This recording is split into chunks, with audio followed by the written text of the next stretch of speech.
Okay, it's 1:15, so I'll go ahead and start. Brianne, can you hear me okay? Yes, I can. Can you hear me? Yes. You all can hear her too? We had both planned to be here in person, but Brianne wasn't able to travel, so it's just me. So we're Zooming Brianne in, and she's going to be contributing as well. Welcome to our session. My name is Rachel Fleming May. I'm an associate professor at the University of Tennessee Knoxville School of Information Sciences. Brianne, do you want to introduce yourself? Yeah, my name is Brianne Dosh, and I am the social sciences data librarian at UT Libraries in Knoxville as well.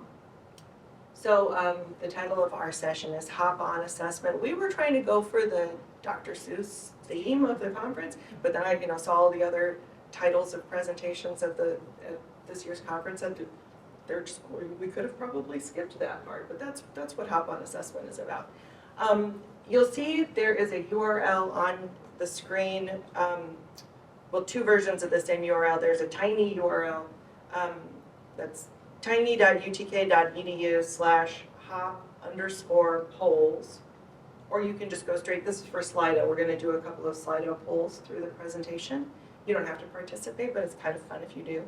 If you go directly to Slido, though, our set of polls are number 2019. Sorry. So we're going to talk about assessment and outreach today, and go ahead and get started.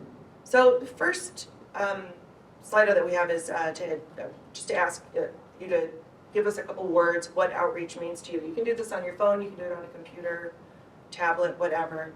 And this is going to be it's a word cloud.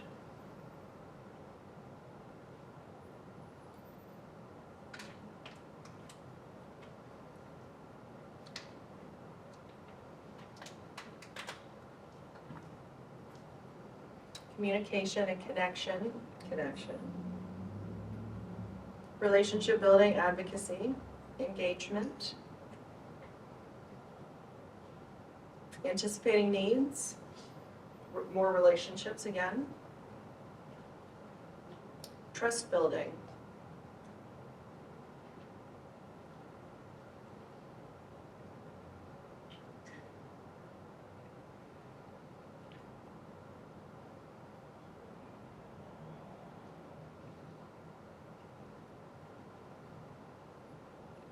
All right, cool. So communication, connection, relationships, engagement, all really central, and a couple of other concepts as well. So that's really, I certainly agree with this. I think Brianne probably does too. I don't want to speak for her, but it's a great place to start with outreach.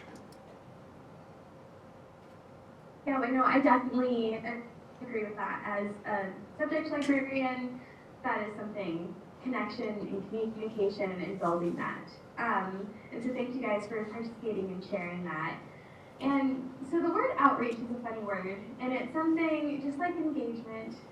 It is everywhere in library conversation. I know it's in my job description, it's in a lot of my colleagues' job descriptions. I recently worked on our library strategic plan. It's all over that. We put it in our marketing, and in a really helpful way, it was defined in one of the articles I was reading as can mean many different things, because outreach does mean a lot of different things when it comes to building those connections and communicating information with people. And so it's interesting that libraries do a lot of this, a lot of outreach, but there isn't really a consensus about what I mean and what we mean as librarians when we say outreach. Next slide, please. And so to answer this question, library researcher Stephanie Diaz, she decided to answer this question by doing a concept analysis of outreach in academic libraries. She borrowed the concept of the empirical process of concept analysis from nursing literature, which is also inspired by what Dr. Chloe May, who I'm presenting with, says that LIS literature would benefit from, of kind of that more empirical definition of what we're talking about, like they do in harder sciences and other social sciences. And so what she did is she took 29 definitions that she found across literature, and she applied them to the 5 W's, H, the who, what, when, where, why, and how, to kind of show all the different ways that outreach has all these different reasons why we do things, how we do things, what we're actually doing. And then also applied it to 3 case models that she found in the literature as well of the different types of outreach that can be done when it comes to one-time outreach or long-term outreach. And she was able to come up with one working definition to kind of define what outreach means in academic libraries. Next slide. But before I get to that, I just want to say, as someone who does outreach, the best working definition for you of what outreach means for you and what it is should be what you're doing as outreach. This is examples of some of my own outreach that I do, where I'm at like a tabling event, a bigger like outreach event, and then also just the regular newsletter that I send out once a month to the faculty and graduate students that I work with. So if you don't feel represented in this definition of outreach, whatever outreach means to you, if it's working, that's good. Next slide. But this is the definition, and I highly recommend reading the article because she really does cover a lot of how we really can define outreach. And this is kind of a long definition, which I think is necessary because outreach can mean so many different things. But I appreciate that she talks about that the purpose is to advance awareness, positive perceptions, and use of library services, spaces, collections, and issues. And that outreach is done to support the shared institutional goals such as lifelong learning, cultural awareness, student engagement, and community engagement. And so to kind of set up how the relationship between outreach and assessment, this is the definition of outreach that I think works really well when it comes to combining some outreach and assessment. So we've talked about what outreach is and kind of set parameters there, but we should also talk about assessment. That's the other component of this discussion. So assessment serves many purposes and can look like many different things. Typically, when we think about the core purpose of assessment, though, we think about collecting data about the effectiveness of a service, resource, or collection, maybe that we provide, or facility that we provide for users. And approaches to understanding how well we're meeting the needs of users by providing that collection, resource, or service. But assessment can have many other purposes as well. It's not just kind of its core objective of providing data. So there's another Slido on, if you've kept your Slido open, it's on this next page. Just a quick multiple choice, and you can check all that apply. Types of assessment that you've maybe been involved in just over the past 5 years or so.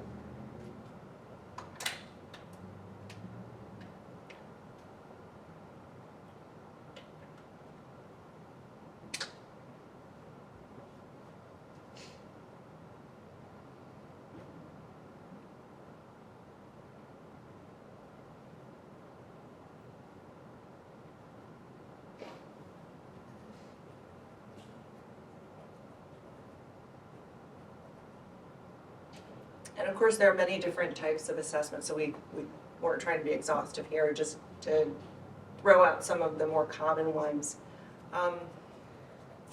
And it looks like the largest group of you have participated in stakeholder survey and also collecting, analyzing statistical measures of use. Which is unsurprising. By far, that's the most common type of assessment that libraries engage in, looking at inputs and outputs.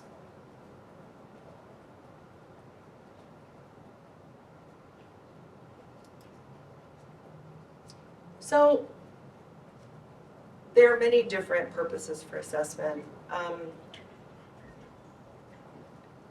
There are some, if you look at the assessment literature, kind of the foundational literature, there's a lot of discussion about kind of the best kind of circumstances in which to conduct assessment. One of the really early publications focused on library evaluation, as they called it at the time. It's by Danny Wallace and Connie Van Fleet. Among just kind of the basic reasons for performing assessment, they identified a number of different reasons why libraries assess performance, not just demonstrating the value or contributions they make, but to support planning activities. You collect data, you assess in order to make a plan that you will then execute and assess again.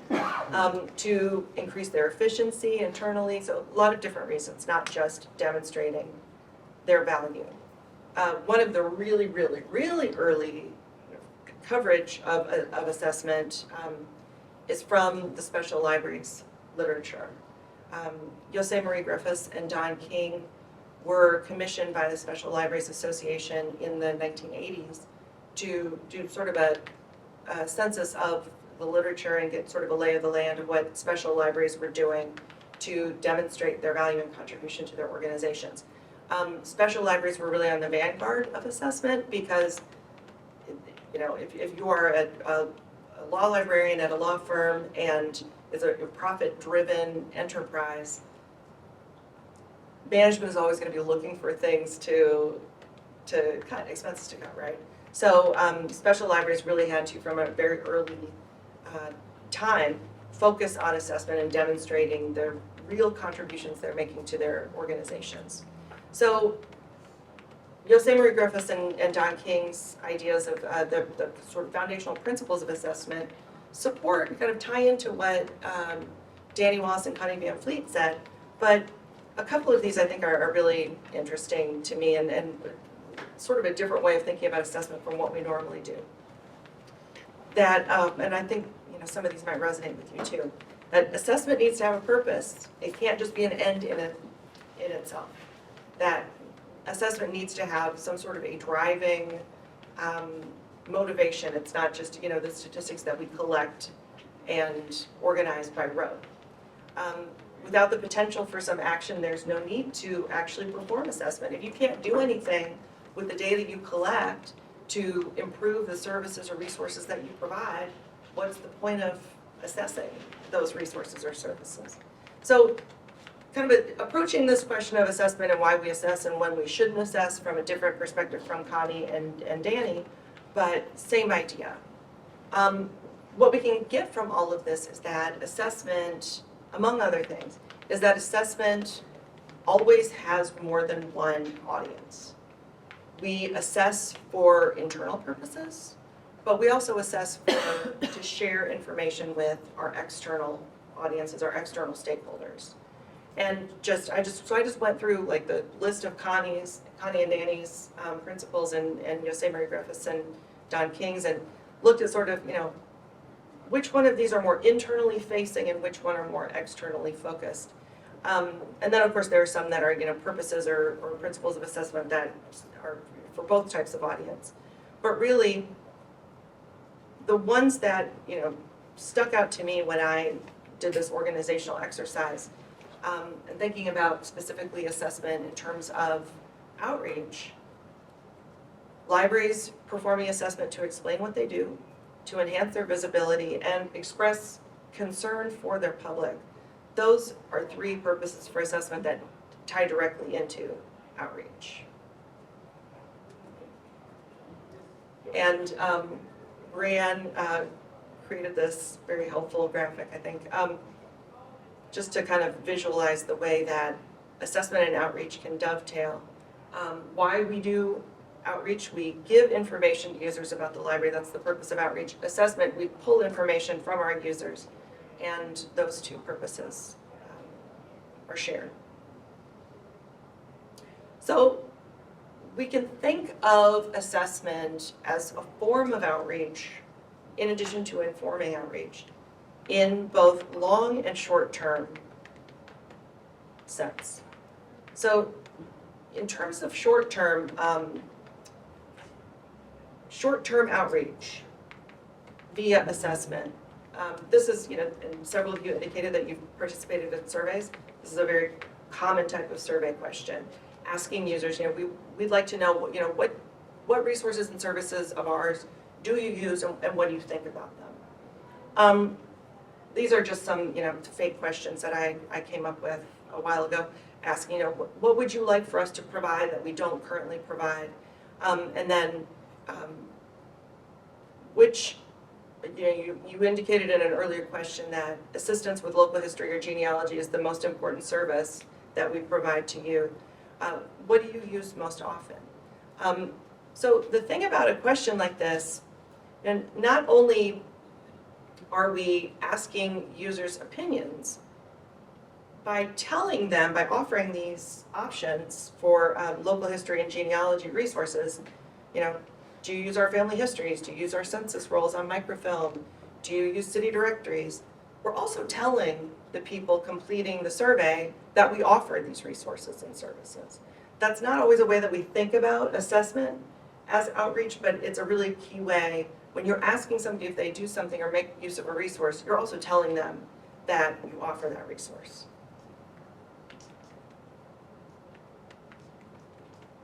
So which services have you used in the past year? Interlibrary loan, reference chat, children's events, assistance with local history, genealogy, or research. And I'm going to come back to this. I think both Brianna and I are going to come back to this at the interlibrary loan point here. You'll see that I've provided a definition or an explanation of what interlibrary loan is and reference chat as well. So outreach by assessment, or using assessment as a form of outreach, can have a really strong positive impact. I didn't even know you had city directories. I didn't even know you had family histories. But you have to be careful. We in the library world love jargon and don't always stop to think about whether or not the terminology we use that's clear to us internally is also clear to our users. So when we use a term like interlibrary loan, are people necessarily going to know what that means? We kind of assume that they do. So research, and I think that we're becoming more responsive to this issue collectively in the library world, but there's been significant research that jargon is a real problem for users, and this has been the case since, this information has been reported way back in the 1940s. ALA published its first glossary of terms. One of the very first textbooks for master's program, kind of introductory textbooks for master's program by Pierce Butler, discussed library jargon in the issue of library jargon.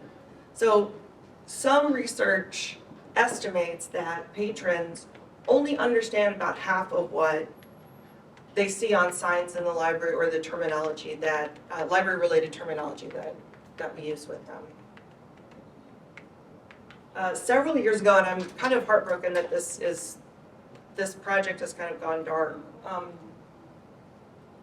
Some of you may be familiar with this, John Cooper Smith's project called Library Terms Users Understand. He pulled together 50 plus findings from user study and usability studies, and kind of aggregated it and found common themes across the user studies that these researchers have done. And one of the things he found is that people don't understand what the terminology that we use on websites. So there were several terms that are just flat out not understood at all. People had no idea what they meant. These are patrons completing these user experience studies. Acronyms and brand names. So OPAC, EBSCOhost. Have you checked EBSCOhost? I don't know what EBSCOhost is. Terms like periodical or serial. Reference. Resource.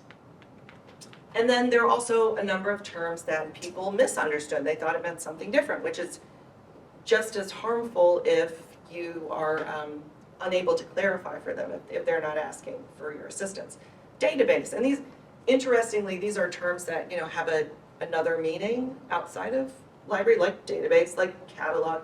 And I think about that especially with college students. The catalog, asking if they've checked the catalog. I mean, I have a son who is an undergraduate student, and he lives and dies by the college catalog. It's where all the courses are listed, all of the requirements and everything. That's what college students focus on. That's the catalog that they focus on, not the library catalog. E-journals, subject categories like humanities and social sciences, which, you know, there are many disciplines that kind of straddle the line between the humanities and social sciences anyway. And index and good old interlibrary loan. He identified some characteristics of what he called the ideal term, things that people actually understood. So ideal term, as he described it, is attractive for the right reasons, it's accurate, meaningful to users, unambiguous, it's clear, and it's short. Journal and services, those were two examples of ideal term. That these are terms that people understood in their user experience studies. So when we administer assessment and we are trying to maximize its potential for effective outreach as well, it's important that we are careful about the other types of terminology that we use too. In designing the instruments that we create, we need to make sure that they're unambiguous also. I review, as I'm sure many of you do, journal articles. I peer review for a few different journals. And recently, I did a peer review of an article that, I mean, this question is actually based on one of the questions in the survey that was the source of data for this article. The scale was from 1 to 9, strongly agreed, strongly disagreed. Strongly agree was at the far left, and we counted down from 9 to 1. To me, best practice is start with 1 and go all the way across. If you're not actually reading the scale closely, you're not going to know. So, I mean, how do you know your questions are accurate or your responses are accurate there? And then also when we get into this, you know, you've got a 9-point scale and you're asking me to describe the extent to which I agree with something. What's the difference between 3 and 4? I kind of sort of agree to I sort of agree. And so this is a hobby horse that I'm on all the time, but it's so important to be really thoughtful in designing your instruments and also be sure to pilot test any instrument that you create before you unleash it on your users. The really kind of heartbreaking thing about this survey is that it was a longitudinal survey. This was like I don't know, they've been distributing this survey for 10 years or something. So it's like you've got 10 years of like questionable data. Another thing that, and this is not the question, I'm not like, putting anybody on blast here, but it's based on the question. The university library helps my students find materials and develop research and information literacy skills. Those are, have you heard of a double barrel question? That's, you know, when you're asking about two things, that's a triple barrel question. I don't know if I've ever even seen one of these. But which is it? Maybe the library helps my students find materials, but not necessarily develop research skills, in my opinion, or, and I don't know what information literacy skills are. So being really careful about designing your instrument is essential. So just to give you an example of a potential question that we might ask in surveying users of University of Tennessee Library, Hodges Library has a facility called the Studio, which is, well, Brianne, do you want to explain what the Studio is? You know more detail about it than I do. Yeah, so the Studio is the place, it's where our media literacy librarian is a lot of the times, but it's a place where there are a lot of different computers that have design software on them, and you can get help with design software, but it also we have like a sound stage and a place where you can like create podcasts. It's where you can print things. Like it's very much a place for everything that doesn't fit into the typical, like what you produce in the scholarly world. Like you can probably get it done in the Studio. Check out equipment and Yeah. So if we were to ask a question like this and the person completing the survey didn't know what the studio was, they might just skip this question. And then again, being precise with your variables, you know, what's the difference between occasionally and frequently or infrequently? And also focusing on things like, you know, how often do you do, when do you come?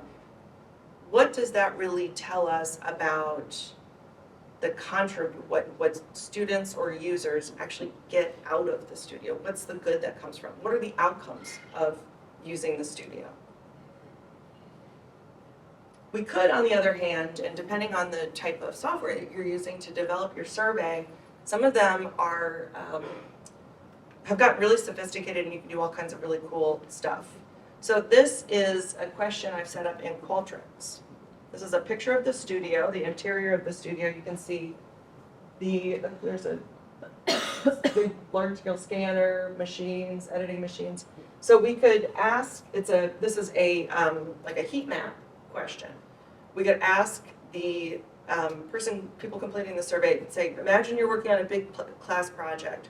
Which spot in the studio is most appealing for you to settle in and focus, and indicate by clicking it. It's kind of difficult to see, but there is a little spot here where I clicked on an area over here in the corner. So if I didn't know anything about the studio and I was completing this survey, I see a picture of it here. I can see some of the equipment. It's a screenshot from the library's webpage that describes the studio, and it has the description of the studio right below it. So if I didn't know what the studio was, I might not actually use it, but I can look at this picture and say like, oh, that looks like a great area to, and I'm learning something as I'm completing the survey. I'm learning something about the studio and the facility and the resources it offers. And so an experience that I did a needs assessment for the department that I work with the most frequently, which is the psychology department, where I was doing a needs assessment, but I was also trying to do this, I wanted them to learn about the library while they took the needs assessment, but also understand what they're using and what could be improved.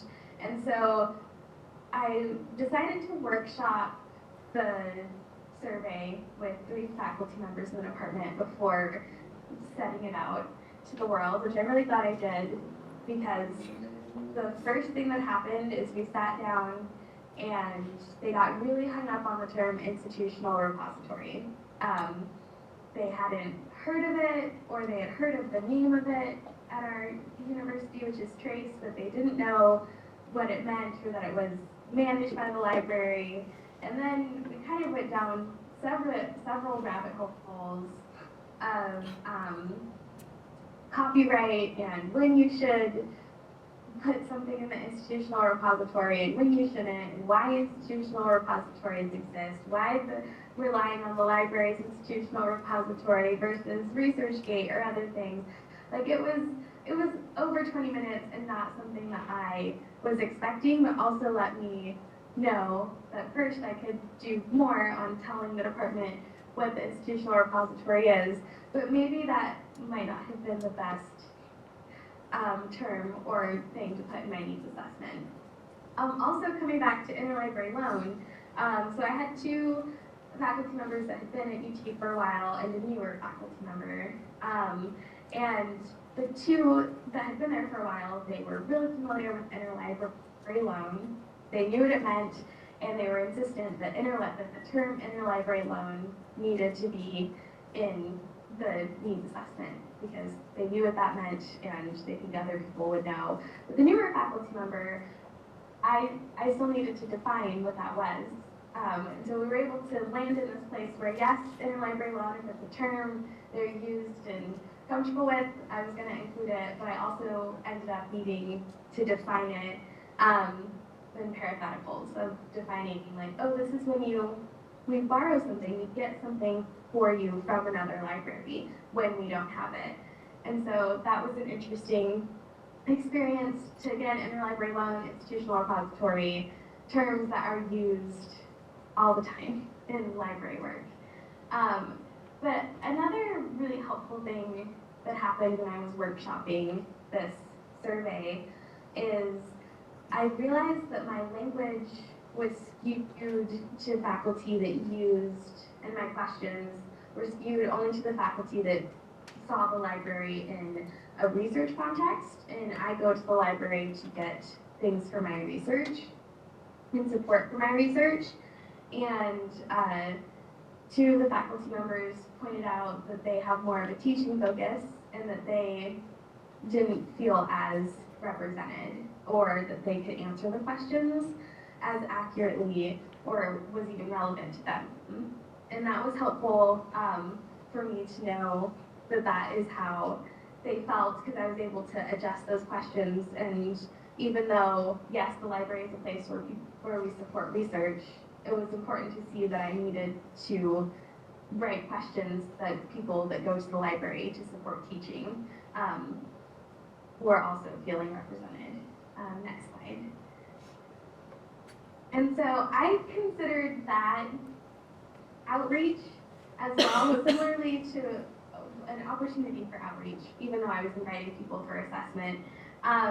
Similarly to when I am sending out these surveys and these assessments, that it's important to use terms where they understand why you're asking them for their time, and also letting them know that you care, right?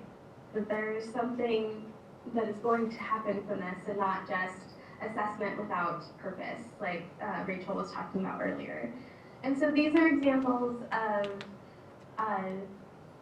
language that I've used when I am inviting people to participate in assessment.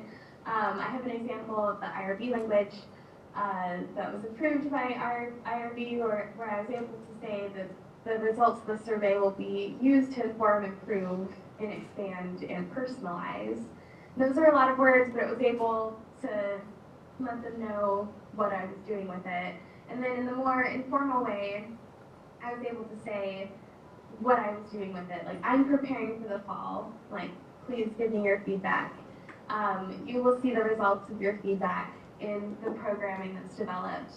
And then also sending out the thank yous as well. Like, it gave me some great feedback, and tying it back to teaching and research. And so these are just examples that I had of finding the right language and having the opportunity to talk about and teach people about resources while preparing for assessment or even performing the actual assessment.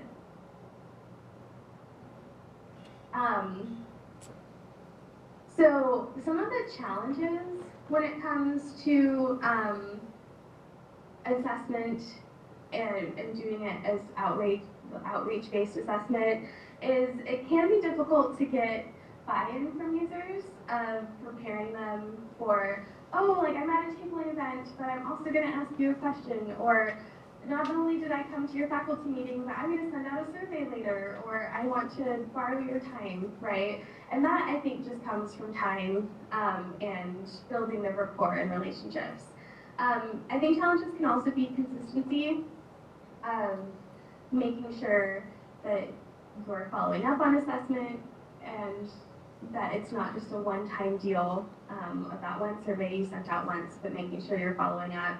And then also balancing, I think, when you take the opportunity while you're doing outreach to ask assessment to get that information back from users, there are a lot of informal opportunities for that, where you just ask someone how it's going or if they have any concerns.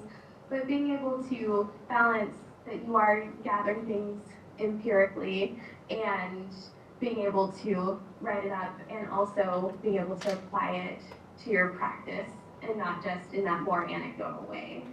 But some pros of being able to do this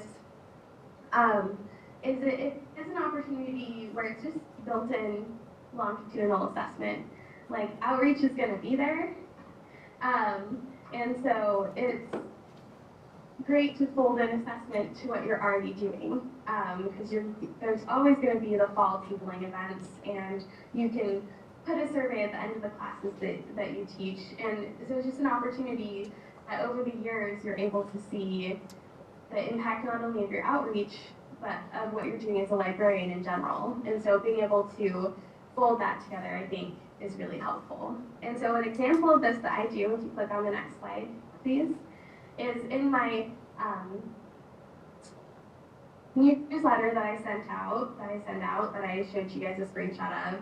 I have, this is more of an informal assessment that I do, but I'm already interacting with them. I've sent them this newsletter, but there is a link to a survey. Do you have any feedback for me? Do you want to tell me what's on your mind? And it links to this survey where it really is what's on your mind, anything you'd like your librarian to know. And I'm also able to remind them of, I support research, I support teaching, and if you have any concerns or feedback, I'm here to listen to it. And this has been successful and can also be tweaked in different ways, but the successful ways is I have found out when someone is concerned about a book that isn't available as an ebook, or they had questions about what we were doing to support author processing charges for open access journals and other things like that. And it's just an opportunity for them to engage with me after I gave them information. While they're thinking about the library, they can click and kind of give me that feedback. And so I recommend folding assessment into the outreach that you do, because outreach is always going to be there, and it would be good for assessment to be as consistent as outreach is in libraries. Here's one of those tabling events. I love this picture. There's actually a guy in the shark costume. It took me several moments to notice that. You can see his little face in there. But so some of the benefits of folding assessment into outreach include, just the fact that it's less formal or intimidating. If you have a tabling event and you have an iPad there or a couple of iPads there and you ask people to just answer a couple of questions, that's maybe a little bit less intimidating than asking someone to complete a full survey. Another really good thing about bringing assessment efforts into your outreach is that you can create assessments and gather data that's not focused on a single user group. If you're conducting a tabling event and you are just asking people as they're passing by to ask questions, that can be helpful. You can also create assessment or outreach flavored assessment that focuses on a specific resource. I'm thinking about, you may remember several years ago, those of you at ARL institutions, the MINES survey project, M-I-N-E-S, ARL loves, talk about loving acronyms, ARL loves an acronym, but I don't even remember what MINES stands for, but basically it's just a little survey that would pop up every 10th user, logging into a specific database. A little short survey would pop up that just asked, are you, what's your status, faculty, staff, student, other, whatever. Are you on campus or off campus? And what purpose are you conducting this search for your teaching, for your research, for something else? And it was optional. People didn't have to complete the survey to continue and get their the resources they were looking at, but it was just, I thought, a really effective kind of micro assessment that libraries can do. Another benefit to folding assessment into outreach is that through something like a little survey at a tabling event, you can capture feedback from less frequent or even non-users. If you're not asking people to complete a survey in connection with a visit to the library or use of a specific library resource, you're just talking to people as they're passing by, you may be able to talk to people who never use the library or use it very infrequently. And that's just, I just wanted to issue the reminder that, with so much of assessment, we really focus on, our time, our resources are limited, and assessment done properly is extremely labor and effort intensive, resource intensive. So we tend to focus on assessing those things that are going to have the biggest assessment related impact. The things that our stakeholders, our funders, our boards of trustees, our boards of directors, the university president, the president of the library board, want to know. And that's not always what we're asked to assess by kind of the top-down assessment is not always the assessment that we really need to provide excellent services to and resources to our users. So this is just a reminder. I always like to kind of reframe this for myself and remember that, you know, the word stakeholder in the library world is not synonymous with your funder. It's not a funder. There are stakeholders who will never give you a dime directly, right? And it's something that, you know, critical assessment principles call on us to remember that and think about, you know, not just what people are doing, but how we are supporting the needs of all of our users. That includes potential users, non-users. So why worry about assessing the behavior or needs of non-users? Well, research tells us that a majority of our potential users almost never or never use the library. A little bit different in college, university library setting, but public libraries especially. They may not be anti-library, they probably aren't. They're probably not opposed to using the library, they just probably don't know what the library can provide for them, which is another reason why, you know, assessment can really provide that outreach purpose. They have important insights, even if they're not users, and they really are non or infrequent users are an ideal population to reach out to through those assessment tools. It can be really challenging to get feedback from non-users because most of the assessment that we do is done within the library, or people are ferried to an assessment tool from a library's webpage, and if you're a non-user, you're not visiting those things. Sometimes we don't necessarily ask for their feedback because we kind of assume that they're not going to have any insight that's going to be valuable, and that's not true. They can be really difficult and costly to reach, but it's a really important group for us to try to get feedback from.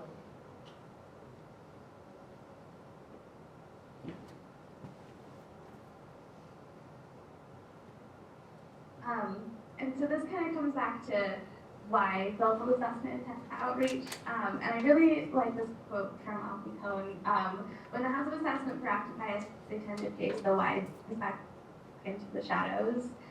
And I think of any interaction with users as an opportunity to do outreach, and that we have outreach down, but it's also an opportunity to improve what we're doing and measure our impact and our value.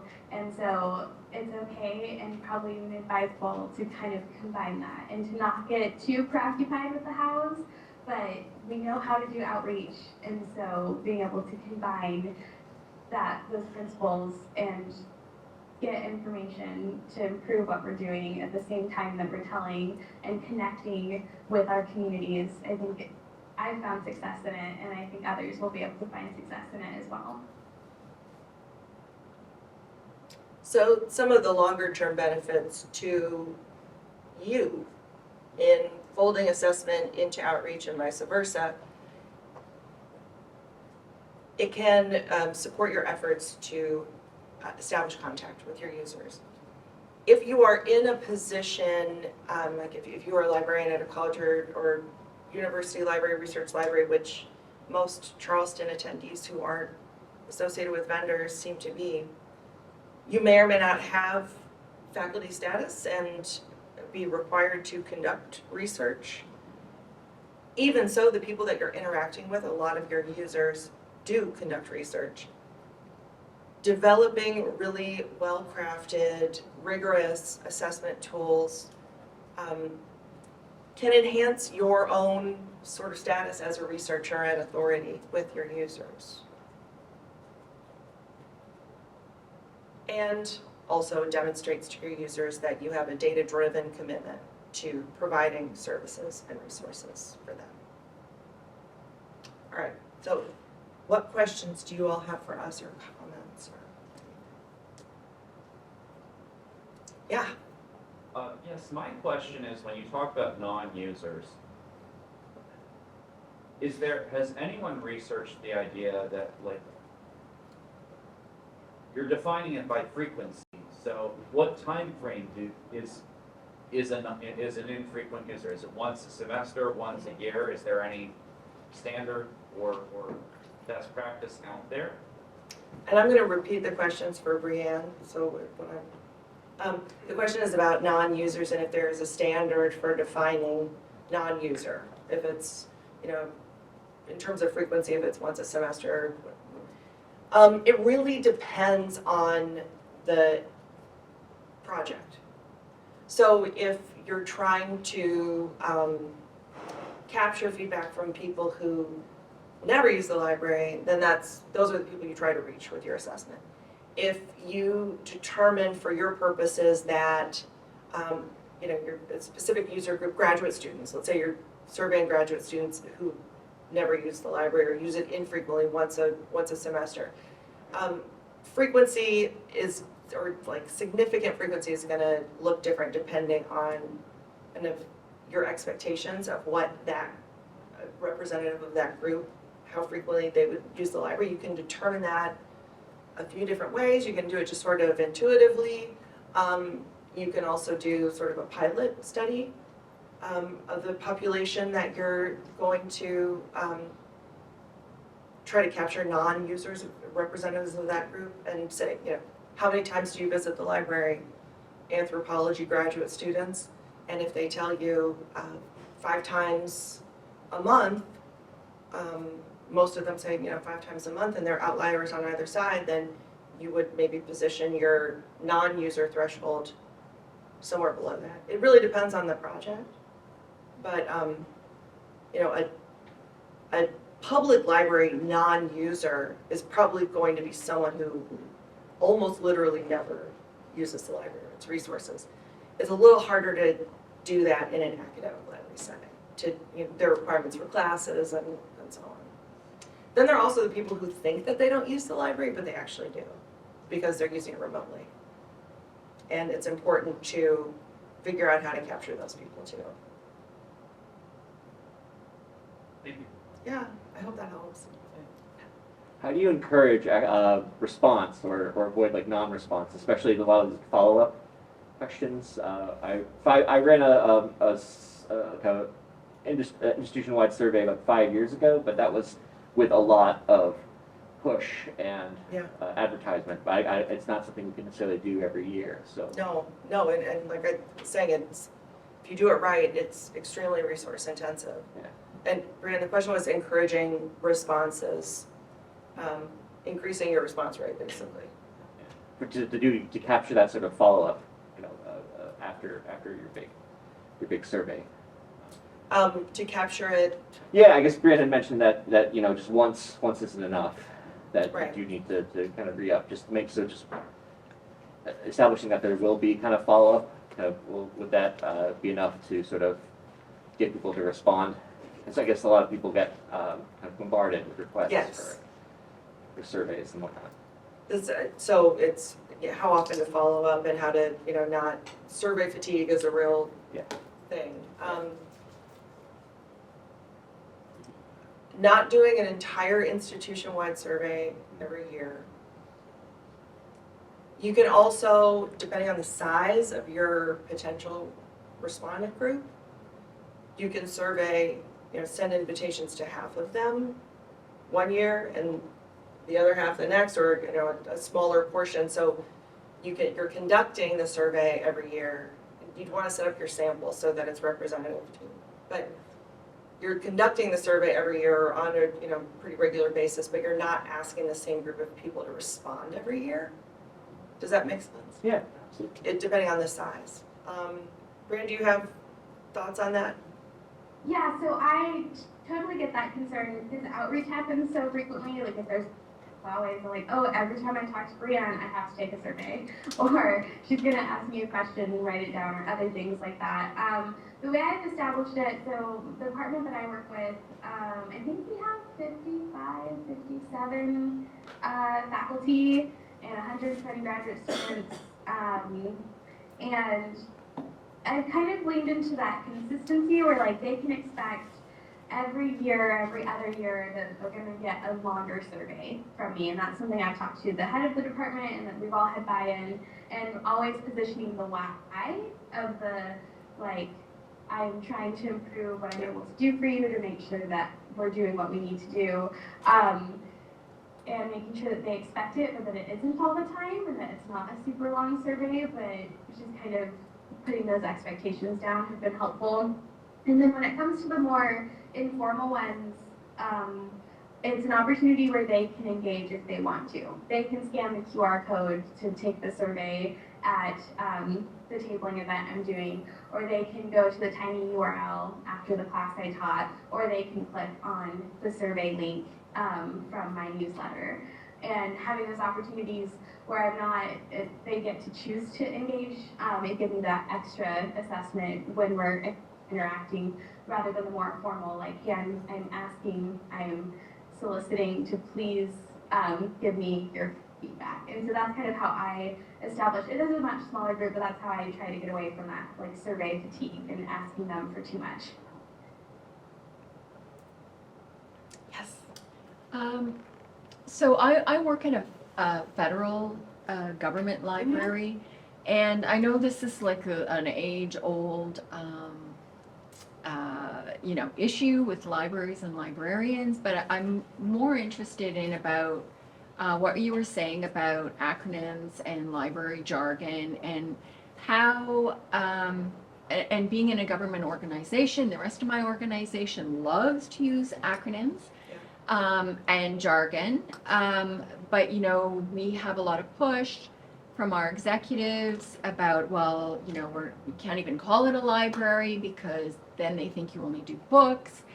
So how do we strike that balance between, and this is it's a real example of, I actually worked at the National Library of Canada, and the director of acquisitions was a nurse with a master's in public administration, and when she started, the head of cataloging said, I have a 5-truck backlog, and at lunchtime she went down to the parking lot to see how big the trucks were.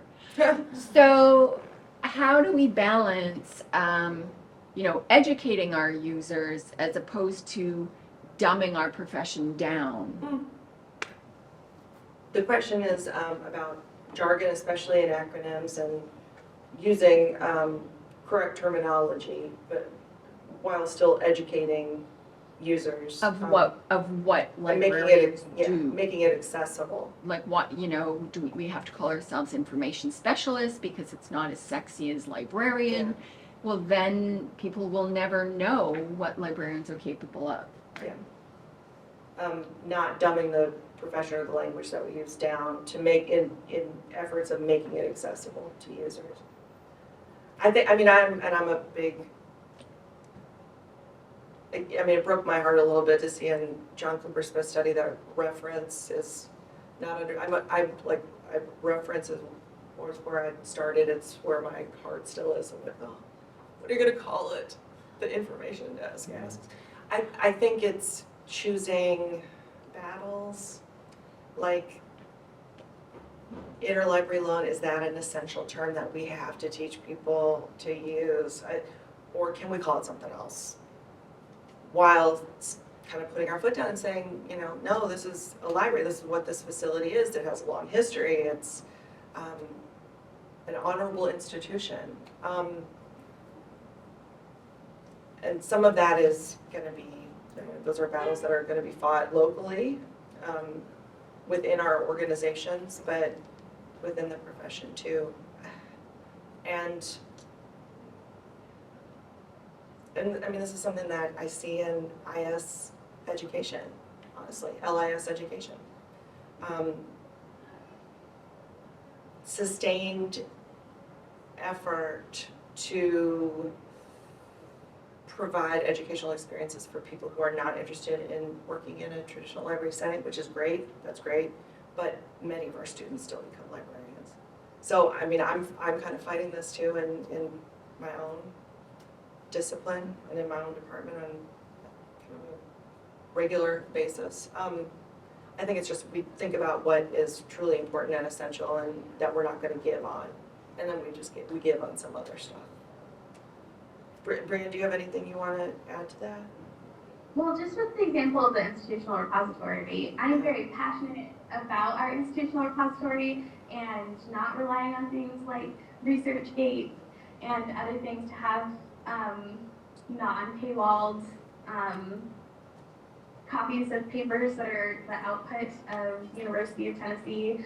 But when I had that conversation with those professors, and my purpose was a very initial needs assessment, newer in my relationship with them, I knew that that feedback drove the kind of outreach and education I needed to do in order to then get to the point where I can ask a more assessment-driven question about the institutional repository. So not giving up on it, or even naming it something else, but realizing where the touch points are and where that education can happen while also giving them the information that they need to be successful. And so just taking the pulse of where they're at with different jargony words, and sometimes it's choosing your battles, like Rachel said, of this is something that's really important that you need to understand, so I'm going to address it in a different way. Or, you know what, call it what you want. If you know how to use the library, great. And so that's just my 2 cents on it. I just sort of have a comment as a follow-up to that conversation, which I think is really valuable for our profession generally, LA is information science as a discipline. I think it also is good to recognize that all disciplines have their own vocabulary that's well defined. And so within the profession, we have this glossary of terms that's understood and taught in our schools. And then, to your point, Brian, providing the term and then parenthetical definition that maybe is put into a real world kind of language versus, the absolute glossary definition, so that it's translatable, to that user group, which is contextual. I mean, for faculty, it might sound one way, and for students, it might sound another. And depending on your institution, government, academic library, or public, or I met someone last night who's a librarian at a think tank, and it's cool. But anyway, so we have these different ways in which information and the way we access, use it, and work with it has evolved. That's the other thing. It's constantly changing. And language evolves, Yeah, but any discipline has a core vocabulary with well-defined terms. And I think owning that as a profession is super important. And how we translate it is dependent contextually, but I do believe that the more confident we are about, okay, every discipline has jargon that they use within their own community of professionals, and that's okay. But we can't use it outside of our community of professionals. I wanted to go back to this slide. The comment, Brianna, was that recognizing that every discipline has its own jargon and kind of a core foundational set of concepts or terms. What I would push back on is that often those terms are not well defined. So that was the whole, and this is really an excellent article. I can't overemphasize how good it is, and really a model for this kind of work. So if you have access to Journal of Academic Librarianship, I really recommend it. But I just did a similar project to this one, looking at the concept of scholarly communication. Spoiler alert, we talk about it a lot of different ways. We use that term, and sometimes we're talking about the business, sometimes we're talking about the product itself, sometimes we're talking about the sort of epistemological and ontological foundations of a specific discipline and the way that people in that discipline communicate with each other.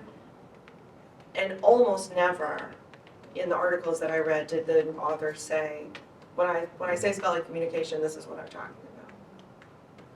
There's a question to the right back here. Yeah, actually, it was a comment to tag on to this.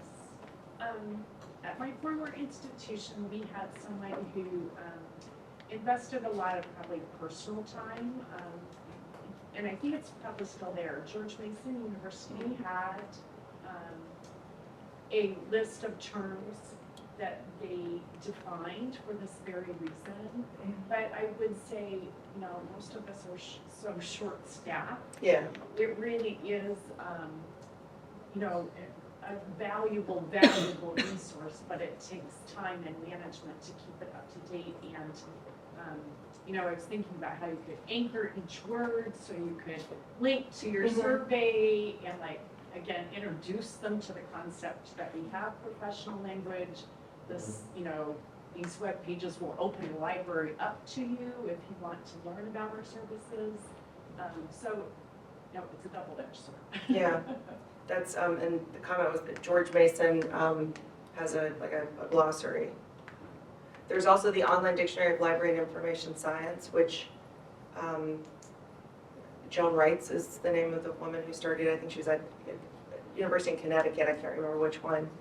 And started just as like an independent project, and eventually Libraries Unlimited purchased it, or they published an offline version of the online dictionary of LIS, which kind of defeats the purpose. But that's a free resource, and it's extremely extensive too. Yeah, and then it's like, how much work do you ask the people completing your survey to do, right? Once they click off to look at the glossary, they might not click. Do you have? I just wanted to say that even asking a question like, do you use the library? You know, I've had undergrads tell me, no, I never use the library. Well, I study there. Yeah, You know, and so even that confuses people sometimes. that's what I wrote my dissertation on. That's one of my use. What is use? And I've written articles about it since then. But like way back in the 70s, I'll just say this real quick, we're over time, but two really fascinating articles. Abraham Bookstein was published first in what was at the time Library Research and is now LISR. And then one of his proteges followed up with an article published in JAL. This was in like 1983 and 1985, I think. Bookstein asked a group of LIS students at Chicago, University of Chicago, where he was a professor, which one of these is a use of the library? Things like coming in and looking at a table of contents, coming in to return a book, get a drink of water. Some of them was like, okay, I can see how somebody would say that this wasn't a use of the library, but the example of the coming in and looking at a table of contents in a book, only like 70% of the respondents said that that was a use of the library. And then James Kidston followed that up with business students and had like, they were more likely than the LIS students to say that these various things were a use of the library. So yeah, when we ask them on a survey, like how often do you use the library, and we don't explain what that means, you open a can of worms bringing the use word up, because I could literally talk about it for the rest of the day. But yeah, we have to be really precise and careful in designing our instruments and the terminology we use. Brianne, do you have anything did you want to add anything? No, just that this is all really good discussion. Well, I guess I do, because I'm going to add something. This is all really good discussion, but like the precision, and it is good to be precise and specific, but to not let that get in the way of trying out assessment and trying to get information. Because there's no failure, only feedback, and so that feedback can also let you know how to be more precise in the future. So. Right. Thank you all so much for coming. Thank you.